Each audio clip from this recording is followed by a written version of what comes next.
How to get your students to stop saying the word yes. Simple. At the beginning of the class, you're going to tell the students you're going to play a game where they can't say the word yes.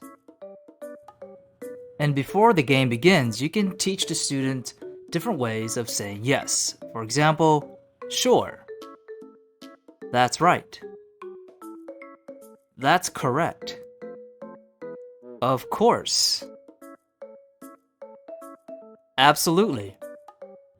And throughout the class, if anyone's caught using the word yes, then for me, I just put a question mark on the whiteboard. This will sum up how many times they'll answer a question or spell a word, and again, this is up to you. So let's do an example. So throughout the class, I'm going to try to trick my students into saying yes, because this is the only way for them to learn. So you can use some is question. So for example, you can ask the student repeatedly, is this your book? Is your pencil red? Eventually they'll catch on, and then they'll know how to say sure, or that's right.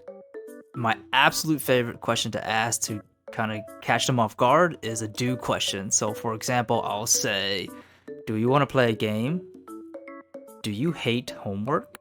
But if your students are clever enough, they'll just say, I do, or they'll say, okay.